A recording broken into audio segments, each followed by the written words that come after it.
দর্শক, শেরপুর জেলার ঝিনাইগাতি উপজেলার গজনী উপকাশে আপনারা যে সাইনবোর্ডটি দেখতে পাচ্ছেন, এটা হচ্ছে সুইমিং পুলের একটি দৃশ্য। এখানে অনেকেই আসেন সুইমিং পুলকে ব্যবহার করার জন্য। এর নিচে আমরা দেখতে পাচ্ছি অনেক গভীর, এখানে সিঁড়ি বেয়ে বেয়ে নিচের দিকে গিয়ে সুইমিং পুলের কাজ করে।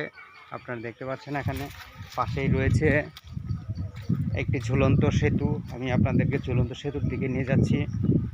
কিন্তু আপনারা দেখতে পাচ্ছেন ঝুলন্ত সেতুর একটি গেট দেখা যাচ্ছে, পাশাপাশি সাইনবোর্ড দেখা যাচ্ছে। এটি হলো একটি ঝুলন্ত সেতু। আপনারা সাইনবোর্ডটা দেখতে পাচ্ছেন। এই তো সেই ঝুলন্ত ব্রিজ। আমি যদি একটু ভিতরে নিয়ে দেখানোর চেষ্টা করি তাহলে আপনারা দেখবেন এটা হলো একটি ঝুলন্ত ব্রিজ। এই ঝুলন্ত ব্রিজটা আপনারা দেখেন, এই যে ব্রিজটা, ঝুলন্ত ব্রিজ এই নদীর উপরে, অর্থাৎ খালের উপরে এই ঝুলন্ত ব্রিজটি আপনারা দেখতে পাচ্ছেন।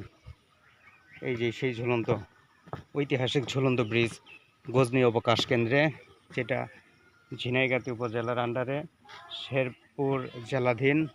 সুন্দর প্রকৃতিতে ঘেরা এই ঝুলন্ত ব্রিজটি আপনারা দেখতে পাচ্ছেন।